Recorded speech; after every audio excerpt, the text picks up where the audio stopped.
Olá, bem-vindo a todos para mais uma edição da nossa revista, do nosso podcast, do nosso canal do YouTube, conteúdo compartilhado. Hoje nós temos a presença aqui brilhante da Túlia Brugali, conselheira, vou me corrigir, vice-presidente do IBF Rio Grande do Sul, também conselheira, Também, não né?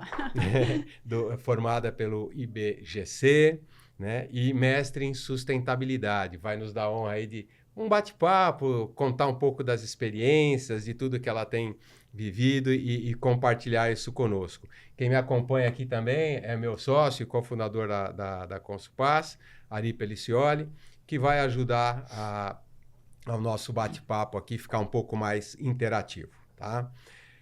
Túlia, algumas palavras iniciais, bem-vinda, obrigado por aceitar o nosso convite. Eu que agradeço, obrigado pelo convite de vocês. É uma honra estar aqui com vocês, compartilhando um pouco das minhas experiências, conhecimentos, trocas. Acho que a gente sempre aprende, ao falar e ao receber, a gente sempre aprende, né? Uma honra estar aqui com vocês. Verdade. Muito legal, muito obrigado, Túlia. No meio da Consupaz, só reforço aí, a gente sabe das agendas e a disponibilidade, nesse momento que a gente está aí da velocidade das coisas, né? Então, você estar com a gente aqui é muito importante para estar compartilhando um pouco da sua experiência junto aí a todos os nossos leitores. Uma honra. Vamos lá. Túlia, para começar a bater papo e conhecer um pouco dessa brilhante jornada aí, como eu já disse, né? Você, como vice-presidente do IBF aqui do Rio Grande do Sul, óbvio que tem um papel relevante.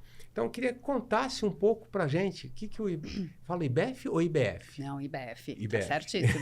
Tá muito certo. Tem feito, quais têm sido os desafios, que caminhos vocês estão, né, adotando aí, enfim. Como tem sido essa experiência de vice-presidente e os desafios do IBF? Não, muito legal. O IBF é uma associação que nasceu na década de 70, no papel Brasil, né? E cada estado pode desenvolver a sua própria associação com uma gestão própria, né? Tem algumas questões que precisa estar alinhada com o nacional, mas cada estado, então, faz a sua. Eu, como eu morei em São Paulo 12 anos, eu participei do IBF São Paulo e eu vi como é relevante uma associação de profissionais, principalmente os profissionais de finanças, que são aqueles profissionais muito técnicos, muito dedicados na operação, nos números, na conformidade, né? Então, como o papel do IBF São Paulo foi importante para mim como profissional lá em São Paulo. E aí, quando eu retorno para o Rio Grande do Sul, eu vi aqui uma reorganização dessa instituição, querendo crescer e querendo trazer um pouco desse olhar para os profissionais daqui, e eu resolvi engatar nessa jornada, né? Eu já estou no segundo mandato como vice-presidente, né? Nós tivemos um mandato aí 23, 25, agora o mandato 25, 27, né? E várias coisas novas foram aplicadas ali, né? Desde fomentar mulheres a estarem ali no IBF conosco, projetos de apoio aos profissionais, projetos de apoio ao Estado. Nas enchentes, nós tivemos um papel bem relevante de fazer uma cartilha para apoiar os profissionais, como é que retoma o seu negócio, como é que apura os prejuízos, como é que controla seu caixa, porque a gente viu ali que foi um problema, não foi caixa, problema... às vezes, né? Exato, e vai buscar o que é uma RJ, um parceiro operacional, um parceiro estratégico. Então, a gente começa a provocar tudo isso numa cartilha que foi dada para os interessados e os associados do IBF fizeram um pro bono, né? Então, assim, o IBF está muito ativo, né, e querendo crescer e ser esse ponto de apoio, né, respondendo qual é o objetivo, né? Então, assim, é buscar que os profissionais se relacionem em troca de conhecimento técnico, seus desafios e um networking de qualidade, né? A gente sabe que quanto mais a gente cresce, acho que todos nós aqui passamos por carreiras executivas, né? Quanto mais tu cresce na profissão, mais sozinho tu fica, né? Muitas vezes tu é a última palavra dentro de uma companhia e muitas vezes com quem tu vai trocar, né? Às vezes tu tem até receio de mostrar vulnerabilidade que tu não sabe, eu ia né? comentar justamente isso, né, Túlia? Que nem sempre é fácil você mostrar, deveria ser, né? Porque todos nós, como a gente começou hoje em dia a falando gente já aqui, olha isso com outros olhos, mas... todo né? dia aprendendo, mas Exato. até ontem, vamos dizer assim, dizer que eu nesta posição não sei algo ou preciso de ajuda, era mostrar vulnerabilidade, entre aspas, fraqueza, né? E que Exato. bom que está mudando, né? Que bom que está mudando. E associações desse gênero, né, como o IBF, vêm para isso. Né? Então, assim, a gente tem grupos de trocas. Reforma tributária, que é um tema quente, então ali as pessoas estão trocando, conversando. Questões de controladoria, de contabilidade, questões de mercado de capitais. Né? Então, eu fico muito feliz quando vejo assim, pessoal, como é que vocês fazem até pequenas coisas? Como é que a empresa de vocês cobra o quilômetro rodado, ou paga o quilômetro rodado, sabe? Então, as pessoas fazem benchmark entre os profissionais. Então, desde pequenas coisas até coisas maiores, né? Então, ano passado, nós fizemos um painel, por exemplo, trouxemos uma empresa aqui do estado que fez uma emissão de um título no IFC, atrelado a metas de sustentabilidade, né? Então, nós trouxemos para os nossos associados conhecer que existe esse tipo... Outras possibilidades. Exatamente, de emissão, né? Quais os benefícios e quais as dificuldades, claro, né? E as pessoas puderam perguntar. Então, uma jornada bacana. Fica aqui o convite, né? Se algum dos teus espectadores aí se interessar, fica o convite. O IBF tem crescido e está recebendo com muito grato aí novos associados. Você sabe que o nosso contador-chefe, seu Ari, acho que podia se aproximar dessa instituição, dessa entidade. Seria muito bom. Assim como nós estamos em outras, né? Porque é interessante, porque a gente procura estar próximo, né? Então, a gente está próximo de algumas entidades. Olha só. De segmentos que fazem muito... Tem muito a ver com o nosso dia a dia, mas... E principalmente para o benchmark, né? Eu acho que a gente tem... Mas, claro. okay, Mas depois, olha as ideias, olha os insights que vão acontecendo nas conversas. Muito bom. Porque quando você começou a comentar isso, né, a gente já teve aqui vamos avaliar uma ideia assim, acho que a troca de experiência, o benchmark, né? Nesses momentos aí que a gente sabe que hoje não existe o certo e o errado, existe mais adequado para esse momento. Exato, e a todo momento a gente tem que estar revisando, né? As empresas estão revisando, para tentar, de certa forma, ter uma colaboração espontânea de todos, para que seja a conta, né, final disso tudo seja o bem de todos, né? Como é que a gente consegue? E o mundo está mudando muito rápido, aquilo que tu falou, não tem a resposta certa. E o que tu fez até agora, nem sempre é o que vai te levar lá para frente, Perfeito. Né? Então, legal, muito bom. Provavelmente não, né? Exato. E a gente tem que estar se reinventando a todo momento, né, Túlia? Eu acho que é esse ponto. Muito legal. A gente comentou aqui de finanças, né? Sim. Falou do IBF. E eu tenho uma curiosidade para entender um pouco do Fundo de Impacto e Estímulo. Né? Legal. Fundo vem a ver com finanças, né? Como que surgiu esse fundo? Legal. Qual é o propósito dele, né? Pensando nas pequenas e médias empresas. Né? Perfeito. Sabendo que faz um ano atrás, né, que praticamente a gente teve aí uma situação climática que, de certa forma, bem prejudicial para o nosso estado, Rio Grande do Sul, né, que todo mundo sabe que são as enchentes. Se você pudesse compartilhar um pouco conosco, um pouco desse tema, né, para os nossos leitores e ouvintes aí, seria bem interessante, porque esse assunto está bem, tá bem na mídia, né? Eu acho que vale a pena a gente sempre estar compartilhando, principalmente falando aí de ações e, de certa forma, ajudar as nossas empresas, né? Porque a gente sabe que passou pode ser que tem algumas oportunidades. Exatamente. Aí, o público ainda que desconhece o conceito, o modelo, enfim. Com certeza. Bom, então só um passo atrás, né? Atualmente, nesse meu momento, como eu falei, eu já fui executiva como vocês, né? Nesse meu momento de carreira solo, então eu tenho vários chapeuzinhos, né? E um deles é esse que é o Fundo Estímulo, que tu tá trazendo aqui para a nossa conversa. O Fundo Estímulo, ele nasce lá na pandemia, 2020. Então, ele já é um fundo testado com uma vida de 5 anos. Né? Ele nasceu lá com a tese de ajudar a manutenção dos empregos. Então, se visualizou como é que eu vou ajudar a manutenção dos empregos, já que está todo mundo de portas fechadas, onde é que eu ajudo melhor? E aí se visualizou, né, se entendeu, que o micro e pequeno empreendedor hoje, ele gera 70% dos empregos do país. Se tu for olhar para o comércio, isso sobe para 90%. Então, eu preciso ajudar esse nicho aqui, que é um nicho que também tem pouco acesso a crédito.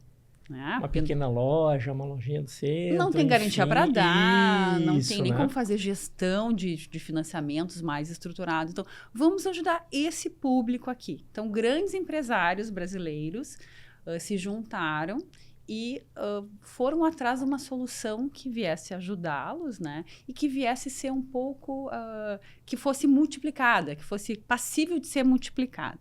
Então, se pensou num fundo, primeiro porque é um fundo, você tem regras de CVM, né? Então, te traz uma segurança, uma transparência dos recursos. E no formato de blended finance. O que é isso? É finanças sustentáveis. Você faz um mix, você faz um blend, né, em inglês, você faz uma mistura de capitais de filantropia com capitais de investimento. No caso, o modelo que se decidiu foi 1 para 1. Para cada recurso que seja doado por family offices, por X instituições. Privado. Privado ou público. Né?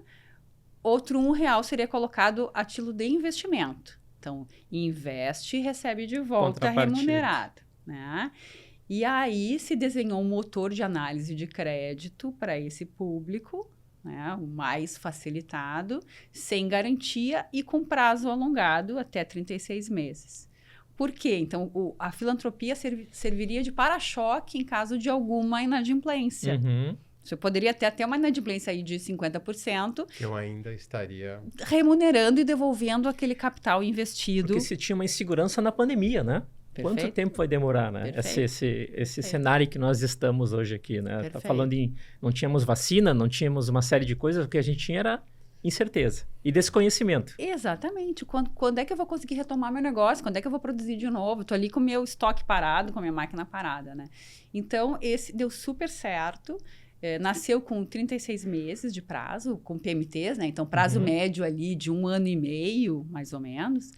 E aí, esses foram 60 milhões num primeiro momento. Nessa tranche inicial, que hoje já virou 300. Já impactou em 300, porque ele volta e empresta de novo. Volta e empresta de novo, né? E a inadimplência ficou na faixa de 8%. Então, se aprendeu muito com isso. E aí, quando chegaram os enchentes aqui, então vamos aqui para o Rio Grande do Sul, né? Quando chegaram os enchentes no Rio Grande do Sul, alguns empresários se reuniram, queriam ajudar também, né? Como é que a gente ajuda da melhor forma?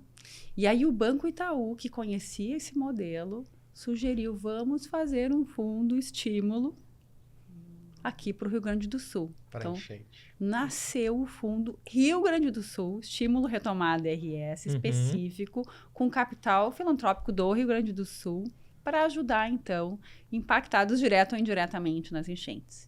Então, ele começa, né, ele traciona lá em outubro. Então, desde maio até outubro foi organizando, tem que seguir regra de CVM e tal, tem uma série de quesitos a seguir. Então, em outubro começam os primeiros empréstimos. E aí eles precisavam de alguém para fazer a representação aqui no estado, né? Porque você precisa cadastrar a tua originação, porque o fundo não tem, né? Muita gente trabalhando ali pro bono, muita gente trabalhando por voluntariado, né? E a forma de você originar o repasse dos recursos, né? Você fazer com que a informação chegue lá no micro e pequeno, porque é varejo, né? Pulverizado. Sim. É através de grandes associações que, então, fazem essa conexão, né? Então, começou com o Sebrae, depois a gente cadastrou a Federação, depois estamos em conversa com outras grandes, né? O Cindy Lojas de Porto Alegre fechou conosco também, né? Tem Fiergs, tem outros que ainda estão em negociação. Que a gente está buscando os canais para chegar, né? E aí nós mensuramos quanto do crédito é originado para cada uma dessas organizações, né? Então, isso também serve de instrumento para a organização mostrar o benefício para os seus associados, né? E monitorar que cidades, quais os recursos. Ou seja, né? Esse é o famoso ganha. Ganha todo mundo. Como é que é a estrutura do crédito para o Rio Grande do Sul? Ele é mais facilitado ainda que o crédito Brasil. Então, os mesmos 36 meses, 6 meses de carência para o principal, você só vai pagando os juros, sem garantia. Precisa ser feito, então, em nome de micro e pequenas empresas. O que significa isso? Faturamentos de 10 mil a 400 mil mensais. O empresário precisa, então, fazer a solicitação ele mesmo, né? Porque ele vai dar um aval. A única garantia seria o aval do sócio, não tem nenhuma garantia real. E passando por essa pré-análise, ele vai para uma entrevista para explicar por que ele precisa do crédito e tal, né? E depois ele vai usando o recurso e vai só repagando. Que não é para trocar o carro, né? Por favor, né? Eu tô brincando, mas... Mas é bom falar, né? E ele também precisa estar comprometido em devolver o recurso, porque ele devolvendo o recurso, outros vão ser conseguir beneficiar. impactados. Por isso que eu falei do famoso ganha a entidade, ganha quem está sendo beneficiado, ganha o próximo porque o dinheiro volta, né? Exato, exato. E ele... Então, ele tem uma teoria da mudança, que é a tese do fundo, né? Como é um fundo de impacto, então tem essa teoria da mudança focado na micro e pequena empresa, como eu falei, né? Para geração de emprego. E aí nós monitoramos todo esse impacto social também, né? Então, fazemos a monitoria do retorno financeiro, dos tickets médios, como qualquer outro fundo. Sim. E depois nós monitoramos o impacto social. Quantas pessoas são impactadas, quantos empregos são impactadas, as cidades impactadas. Quanto contribui para a sociedade isso tudo. E ali o melhor, né? A cerejinha do bolo, né? Se é primeiro crédito, primeiro acesso ao crédito, se é mulher empreendedora e se é regiões de baixa renda. Então, a gente consegue monitorar isso. Tem o raio-x e nesse dos início, recursos. vocês já conseguiram ter essa visita? Porque Sim. foi de outubro para cá, então né, ainda está... Não, olha a loucura de como a gente está conseguindo impactar, né? Foram 34 milhões já liberados, mais de 400 empreendedores impactados. Um pouco mais de 6 meses. 30% mulheres. E 25% mais ou menos primeiro acesso a crédito. Olha a loucura da benesse que isso está trazendo, né? E dessa sobreposição, vocês chegam a saber, por exemplo, dos 30 e dos 25, o quanto que é, por exemplo, primeiro crédito em mulher? Porque tem toda uma dificuldade, né? Sim, sim. Não, mas a gente tem todo um analytics por trás. É tudo muito plataforma, é tudo muito... os robôs... Também tiveram apoio para... Ou já veio isso do fundo original? Do fundo original. Tá. Mas é parceiros que trabalham, né? Então, tem parceiro que faz o motor de crédito, tem parceiro que dá o analytics, né? Então, se montou uma estrutura com parcerias bem forte para a coisa andar e acontecer, né? E como é que está essa parceria público-privada aqui no Rio Grande do Sul, Túlia? Específico porque, por exemplo, para o fundo? Porque acho que tem alguma participação do Banrisul, alguma coisa assim. Tem. Qual que é o papel, né, do Banrisul nessa história? Sim. Até eu gosto de falar, vou trazer os nomes dos cofundadores, que foram os filantrópicos que fizeram nascer, né? Então, tem o Reconstrói RS, o Regenera RS, o Banrisul entra como capital filantrópico, a Alibem, Tramontina, Lojas Labs, o Itaú, o Instituto Elda Gerdau, Sim. o Family Office do Nestor de Paula, Randon Corp e Soprano. Que bacana. Esse conjunto é que falou, não, vamos nos reunir, vamos ajudar. E vamos criar o fundo Estímulo RS aqui, vamos chamar assim. Isso. Estímulo Retomada RS. Que agora, então, entra numa segunda fase, né? Aquele primeiro apoio à reconstrução, né?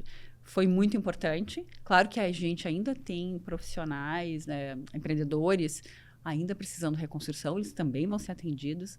Mas agora, o foco é empresas, micro e pequenas empresas do Rio Grande do Sul, com o CNPJ ativo há 2 anos, né? Isso faz parte do critério, que estejam focadas em crescimento, não só retomada, né? Mas crescimento, busca de eficiência, vai implantar alguma automação. Alavancar o negócio.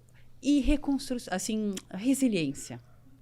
Então, a gente também fomenta que pensem nisso, né? Porque na hora que você pega o nosso crédito, a gente fala que você entra numa escala CCC. Você pega o crédito, você ganha conhecimento e conexões. Então, a gente coloca o pessoal dentro de um ecossistema ali de trocas. Então, daqui a pouco tem negócios fazendo entre eles e pílulas de conhecimentos e, eventualmente, até alguma consultoria pro bono de Sebrae ou de algum outro profissional que esteja dentro do ecossistema, né? Então, serve agora como uma alavanca também para esse empreendedor aí, que é a alavanca de empregos do país, né? Uhum. É bem interessante. Muito legal essa história, o quanto que ajudou e está ajudando, né? No primeiro momento mais focado para o que aconteceu de forma climática no Rio Grande do Sul. Sim. E agora está pensando em como ajudar, né, o microempreendedor, empreendedor. Foi bom tu ter falado climático. Ele nasceu como Climate Disaster Fund, que é um fundo para emergências climáticas, né? E o estímulo como um todo virou um case em Harvard. Tem um professor que estuda a base da pirâmide, né? O BOP. E ele gostou tanto toda a proposta e desenhou um case para isso, né? Que bacana. E a teoria da mudança quem desenvolveu foi o INSPER lá em São Paulo. Então, assim, é tudo muito bem estruturado, com muito organizado, né? Transparência, regras de CVM, né? Então, por isso as coisas estão se direcionando para dar certo aqui no Sul também, né? E parabéns para todas as entidades, empresas, family offices, enfim, Banrisul, todo mundo que, né, participou aí dessa primeira onda, que mais se juntem agora e que possam estar contribuindo. De tempos em tempos tem janelas aí de captação, então, né, interessados, a gente pode estar conversando Procura também. Quem e onde? Aqui no Rio Grande do Sul eu sou o ponto focal. Tá. Então, no final, a gente vai ter aí os contatos da Túlia. Perfeito. Aí já sabe que também para o fundo, vou chamar fundo de estímulo RS, porque agora mesmo. não é só retomada mais, né? Exato. Vai poder acessar a Túlia e ela vai dar as coordenadas depois. Perfeito, muito bom. Muito bacana. Parabéns, Túlia, parabéns. Obrigada. Mais uma grande iniciativa. Falei que a jornada era brilhante. E de sucesso, né? Tem bastante coisa no dia, tem mais que 24 horas às vezes. Okay. Vamos falar um pouquinho de inovação? Bom. Né? O que você tem além do financeiro, do IBEF, do fundo e tal, né? Como é que você tem visto a questão da inovação, de talentos, esses desafios, né, para esses momentos, Túlia? Porque eu imagino que fazer tudo isso, sim, a gente até já falou aqui, do mesmo jeito que fazia, não ia resolver. Verdade. Teve que buscar fazer diferente, inovar, né, e buscar gente talentosa para isso. Como é que a gente trabalha e como é que aí já depois juntando talvez um passinho à frente. Mas vamos primeiro ficar nessa, depois a gente envolve o conselho aí. Primeiro eu quero fazer uma captura aqui, né? Porque assim, imagino que sozinha você não conseguiu fazer isso, né? Claro. Então, como é que é essa questão aí de buscar criar esse negócio, criar esse ferramental, desenvolver esses talentos, né? Enfim. E ao mesmo tempo tudo. Incentivar, né? Exato. Como é que a gente incentiva isso, né? Exato. E é legal, vocês trouxeram uma pergunta, linkou inovação com pessoas, né? Isso. E aí eu desemboco em cultura. A gente só vai conseguir inovar e trazer as pessoas para dentro se a gente tiver uma cultura consistente que fomente isso, né? Por exemplo, inovação.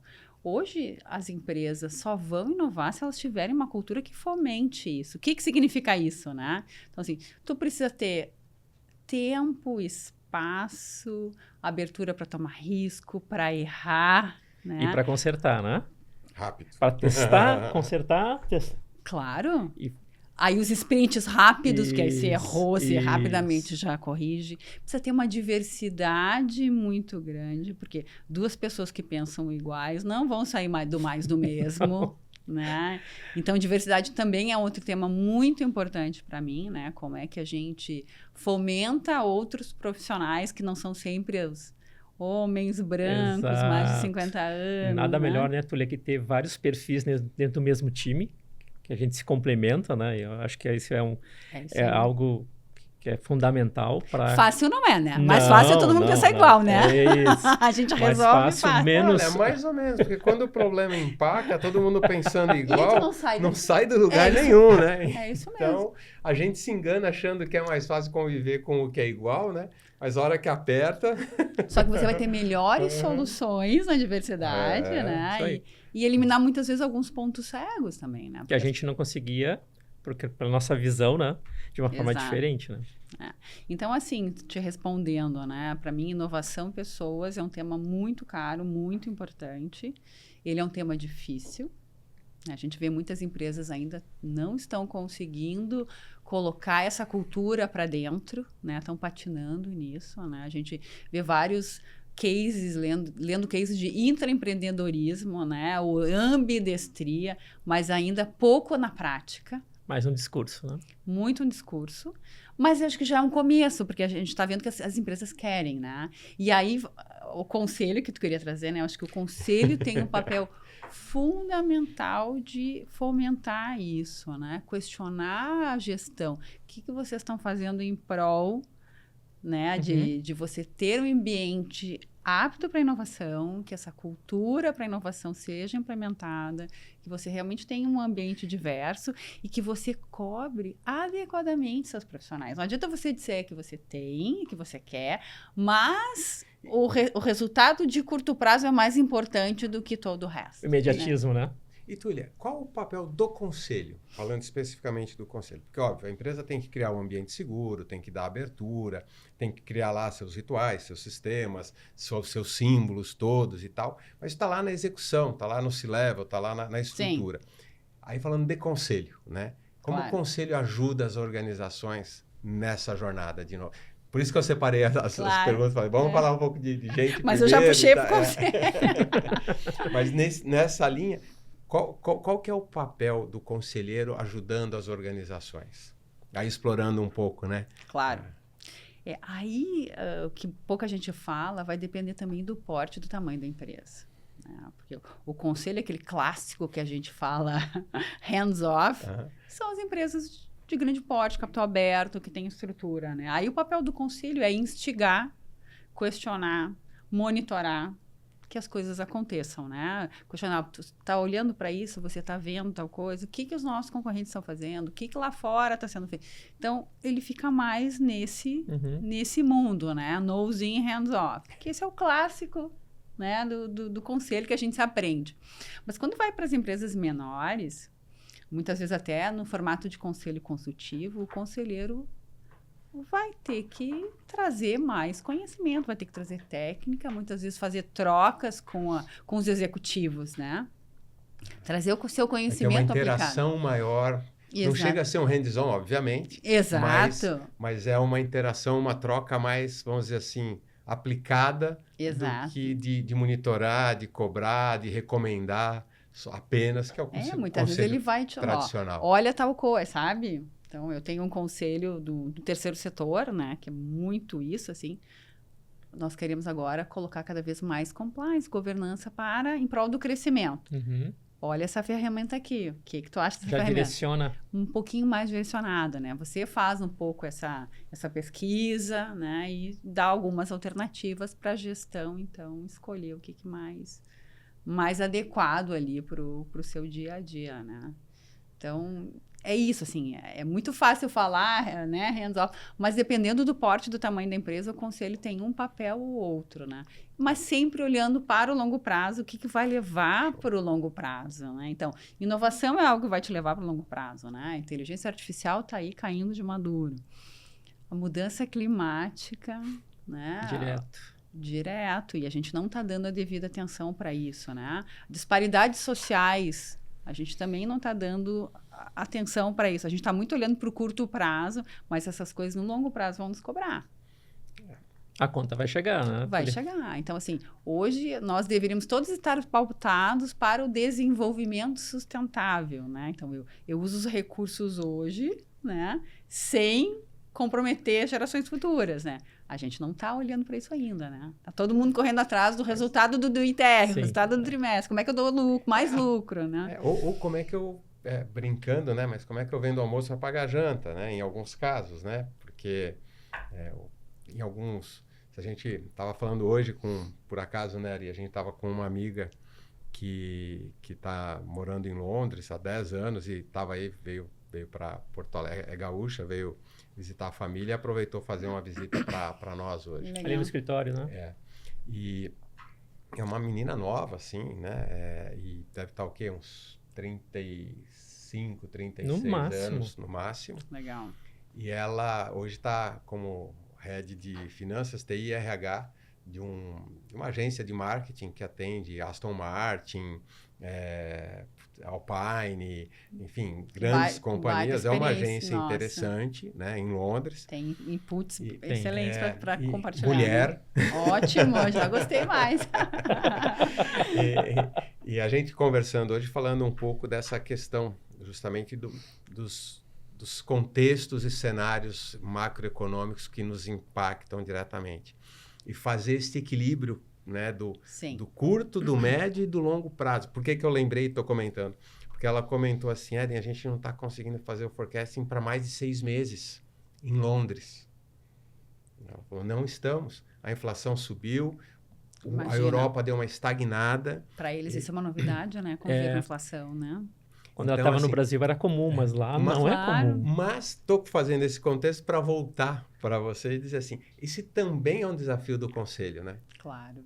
Porque o Conselho sabe que ele tem que gerar, pensando principalmente nas médias e pequenas, vamos dizer assim, ele sabe que tem que gerar receita, tem que faturar. Claro. Né? Tem que pagar a conta, né? E óbvio, tenho que olhar para frente, tenho que pensar em crescer, tenho que pensar em uma série de coisas, né? Eu imagino que esse desafio para o Conselho também seja algo assim... É grande, porque como é que tu junta tudo isso, né? Então, assim, se o Conselho só cobrar o resultado do trimestre ou do ano, a gestão só vai entregar isso. Né? Então, como é que tu define as métricas de acompanhamento e até de bonificação da gestão com base nesse bem bolado, porque tem que dar resultado, óbvio, tem que dar resultado, tem que pagar dividendos, mas você tem que olhar para o longo prazo. Que pode ser que nesse meio do caminho entre um concorrente que tu nem imaginava que seria teu concorrente, né? Algo complementar que acaba com o teu negócio. Tem vários exemplos que todo mundo sempre fala, né? Kodak, IBM, é isso, tem negócios que morreram que tu não estava nem vendo, né? Então, tu não pode mais só olhar para dentro. Aquela máxima, quando eu comecei a trabalhar, eu acho que vocês também, era busca de eficiência. Fazer mais com menos. Isso aí. Tu gasta, né? Para fazer o mesmo processo, tu vai gastar menos, vai te sobrar mais resultado. Então, tu tinha que olhar para dentro, tu tinha que olhar para soluções que te ajudassem ali dentro. Hoje, só isso... Tu tem que, claro... Continua.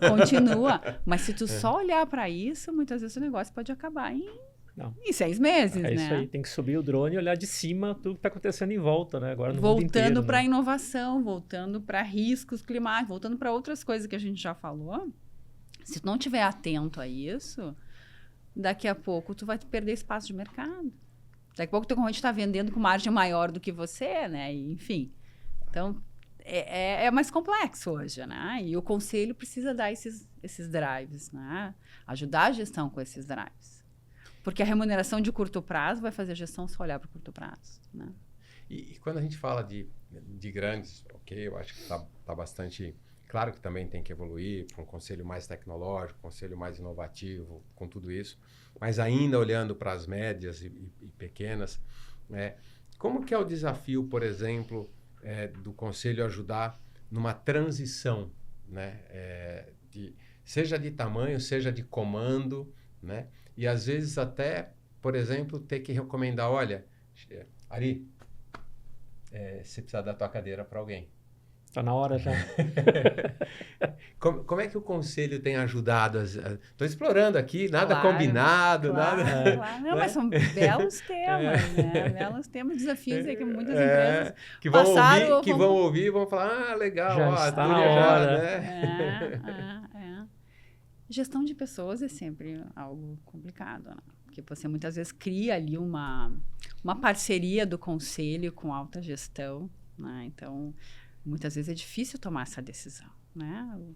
Você tem uma parceria com aquele CEO, mas aquele CEO daqui a pouco já não está, ou a CEO, né, já não está entregando como deveria, né? Então, muitas vezes... E impactando, às vezes, até o negócio, né? Ou seja, exato, o negócio não está deixando... querendo deslanchar. Exato. Então, assim, o Conselho precisa... Ligou a luz, né? Alguma coisa está acontecendo, alguma coisa a gente vai ter que fazer diferente. Se a gente fizer sempre mais do mesmo, vamos entregar só mais do mesmo, né?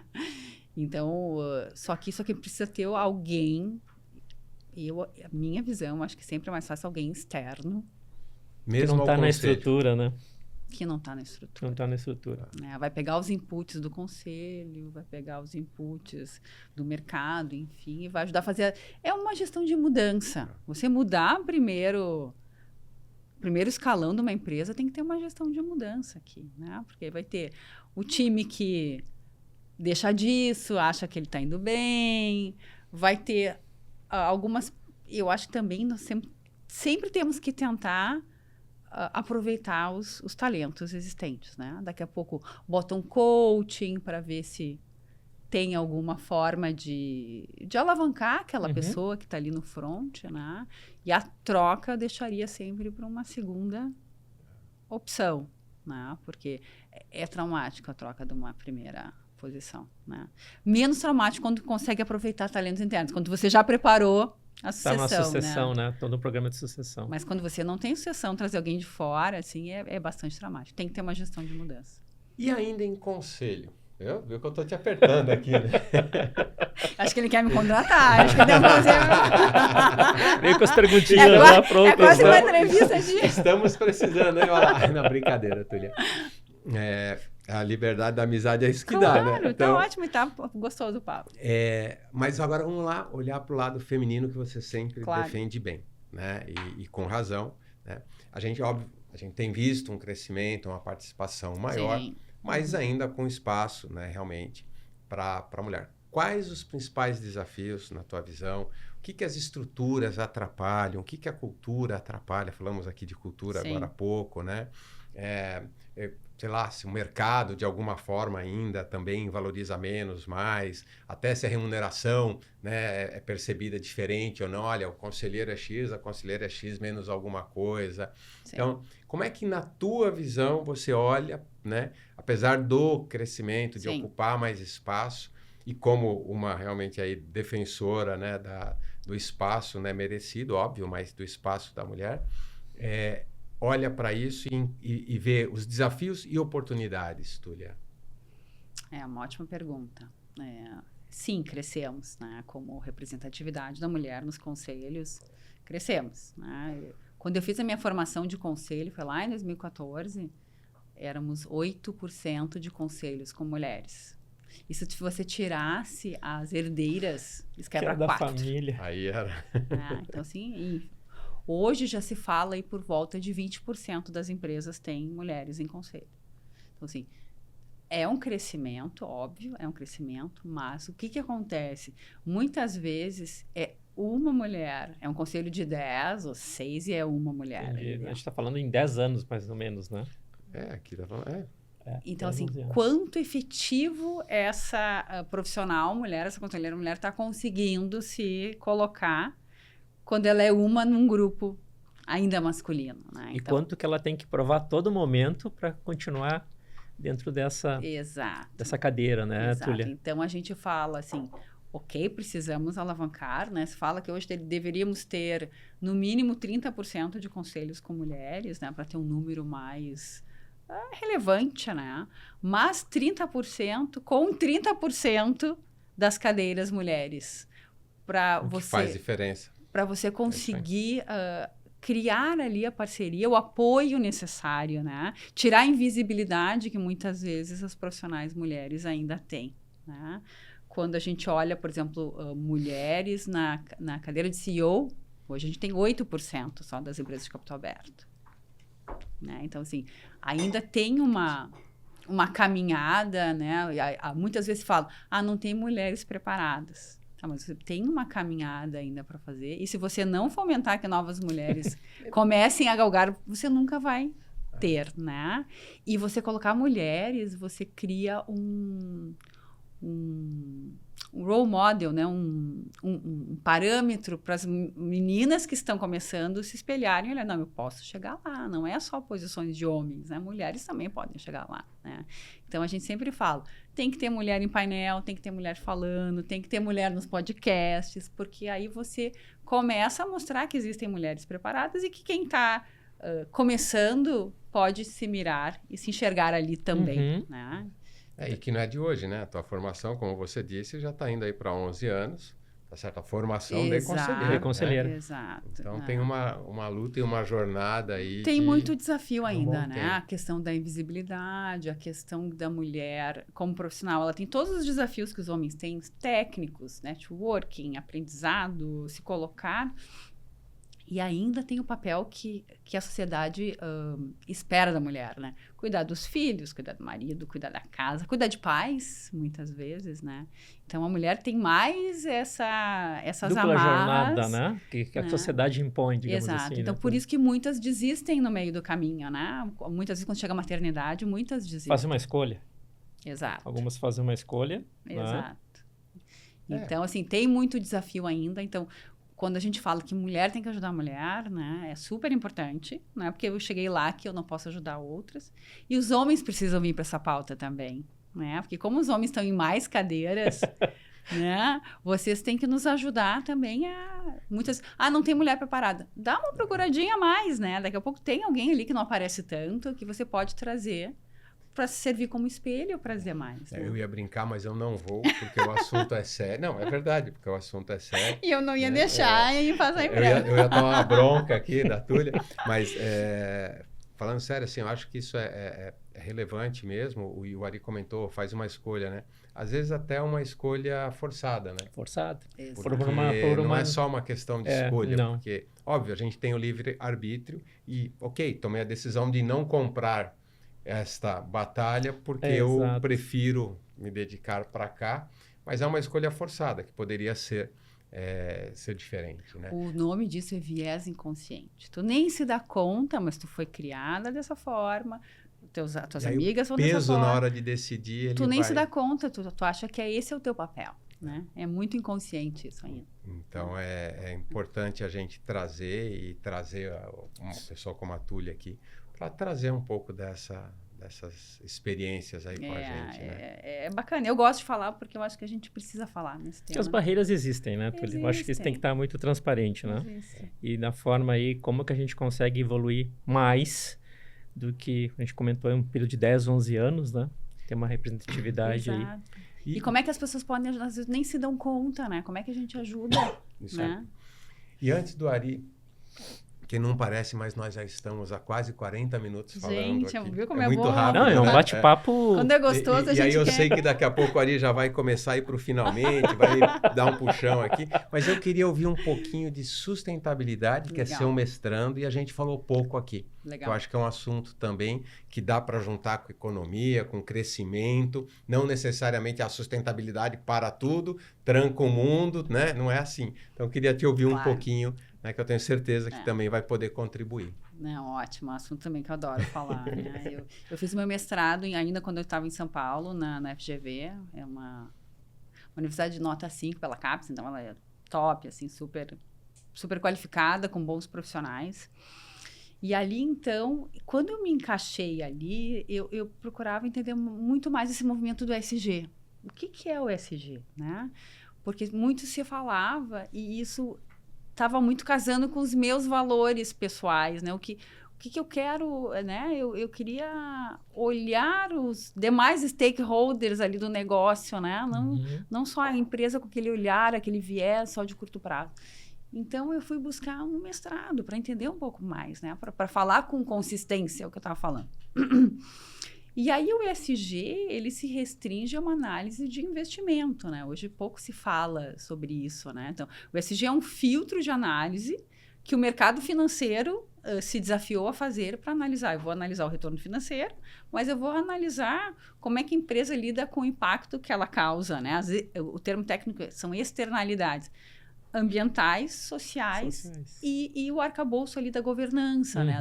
Do compliance, do seguir regras, do ser transparentes. Né? Uma chancela. Exatamente. Então, eu posso investir desde que ela cumpra ali todos esses requisitos do ESG.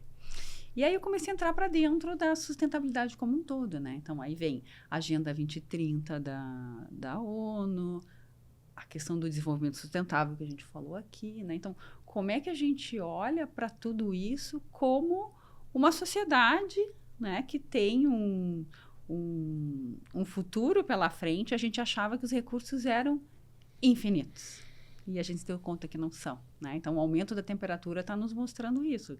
A forma como a gente vive, como a gente produz, né? Como a gente não recicla, como a gente coloca lixo lá na África, né? É um pavor olhar tudo aquilo.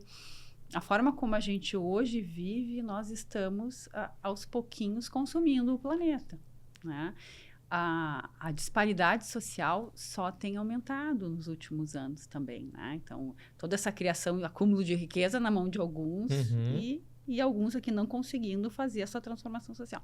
Então, tudo isso, a sustentabilidade te faz abrir um olhar maior, né? E eu disse, nossa, eu venho do mundo corporativo, né? Eu estou entendendo essa questão de sustentabilidade. Como é que eu junto tudo isso, né? Como é que eu ajudo as empresas a ter esse novo drive, né? Porque se a gente continuar olhando, muito falamos em curto prazo, olhando por curto prazo, o curto prazo hoje, a lógica do curto prazo é só olhar os retornos financeiros, sem esse outro filtro do ESG. Aos pouquinhos, o compliance está vindo, né? Então, empresas hoje de capital aberto já são obrigadas a fazer o relato integrado, que elas precisam monitorar seu impacto ESG. A partir do ano que vem, elas vão precisar cumprir alguns padrões do IFRS, que aí você vai acabar linkando a sustentabilidade com a contabilidade. Né? As coisas vão ter que se conversar. E o contador vai ter que assinar embaixo. Né? E isso vão vir outros filtros de FRS para dentro das empresas. Então, está começando a ter um norte mais de compliance econômico para a pauta. Mercado de carbono é outro. Então, vai ter precificação. Então, quem emite gás de efeito estufa... Já tem até algumas regulamentações, né? Hoje é um mercado voluntário. Hoje as empresas voluntariamente estão aderindo a algum pacto. Estou tentando lembrar a lei que me falaram esses dias, mas foi regulamentado. Sim. Agora, já estava regulamentado. Foi aprovado. A B3 já reconhecia, mas agora já tem lei regulamentando. Isso. Então, já vamos começar a poder efetivamente se realizar negócio de compra e venda, né? Já se realizava voluntariamente, agora vai virar obrigatório. Tem ainda um período de regulamentação, não entra em vigor logo, mas já é um sinal econômico.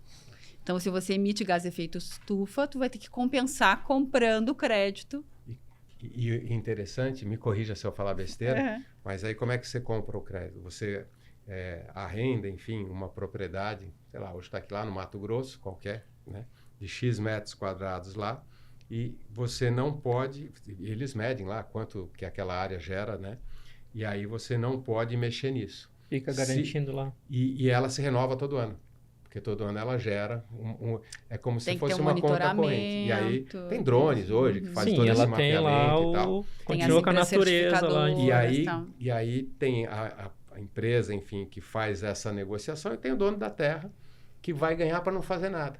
Que é uma forma de preservar. Me corrija se eu falar alguma besteira. Esse é um dos créditos, está perfeito? Que é uma das formas de você preservar alguma região e ganhar em cima dela. Porque eu vou ser prejudicado, eu não vou poder explorar a minha terra, porque eu não posso poluir o mundo. Quando todo mundo já destruiu, né, o mundo inteiro, eu não vou poder, eu também, na minha vez, né, aquela história, né, na minha vez, não. Então, se achou um meio de, ok, isso aqui gera X em carbono, e você tem essa remuneração que você vende isso. O poluente, né? Quem emite o gás vai pagar para quem está... Para quem... Para dar uma contrapartida do que eu estou emitindo. Só que vamos combinar entre nós aqui. Isso vai ter um limite. Né? Porque o planeta é um tamanho só. Sim. Né? E a quantidade que tem hoje preservada verde, né? Também. Exato. E aí o que vai acontecer?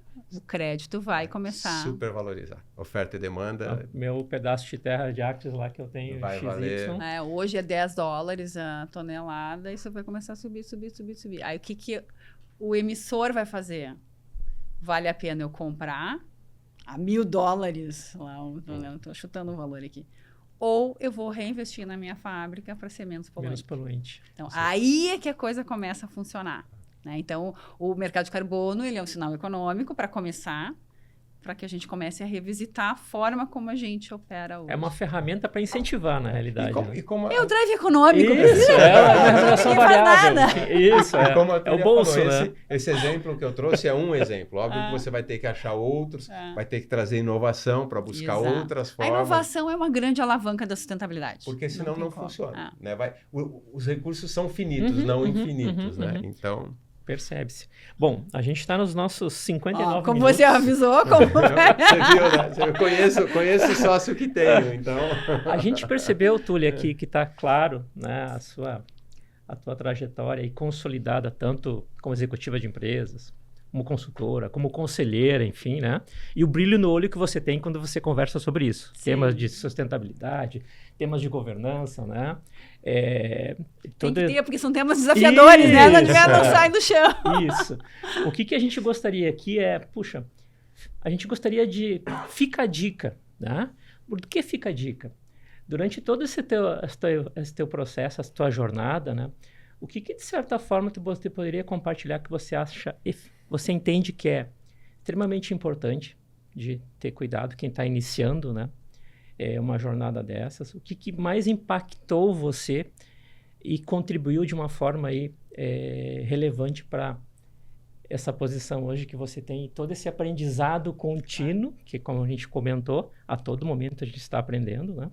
Se você pudesse compartilhar isso, acredito que vai ser de grande valor, né? Para as pessoas que estão nos ouvindo e as pessoas que vão ler nossa revista também, né? Ao momento, fica a dica.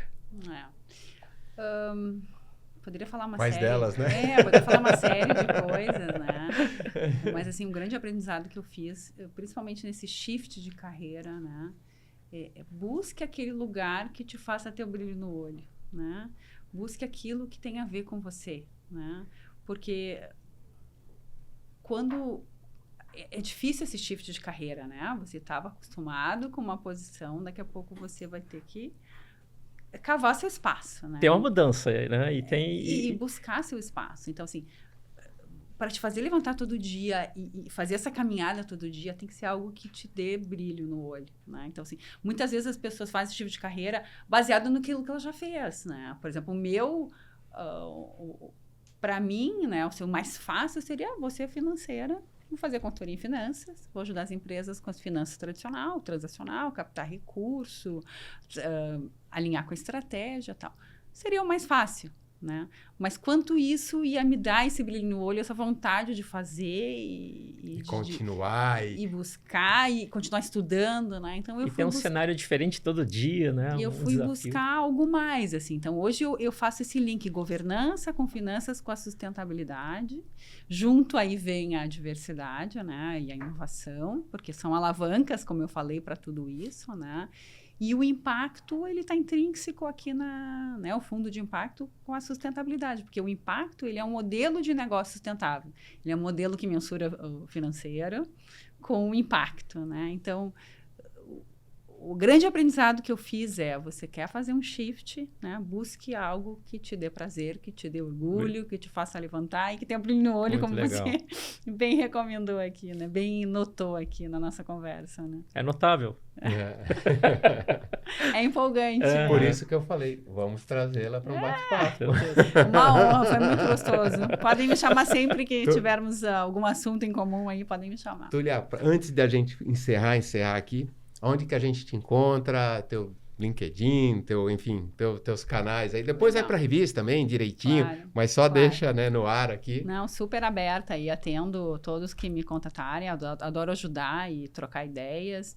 Eu uso tanto o Instagram quanto o LinkedIn, né, e muito fácil de me achar, é meu nome mesmo, tulia.brugali. Então, é o www.linkedin.tulia.brugali e no Instagram também, tulia.brugali. Não tem erro. Nome já é diferente, sobrenome diferente. Eu quis deixar o mais fácil possível, porque eu estou super aberta aí a trocas e conversas e oportunidades.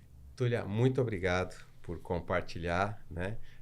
Dividir esse brilho no olhar com a gente, com quem está nos assistindo. Espero que quem esteja escutando também, né, perceba e sinta esse positivismo, essa alegria de fazer o que você faz, que eu acho que é muito bacana, né?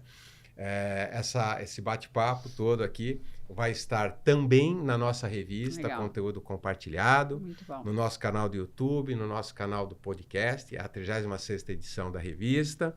E a gente espera todos aí para um próximo evento, para uma próxima entrevista, um próximo podcast. Obrigado a todos. Obrigado, sócio, por mais essa mesa aqui dividida. E, Túlia, mais uma vez, muito obrigado. Eu agradeço a oportunidade. Sucesso aí para vocês nas construções que estão fazendo. Sucesso para nós. Obrigado aí. Obrigada.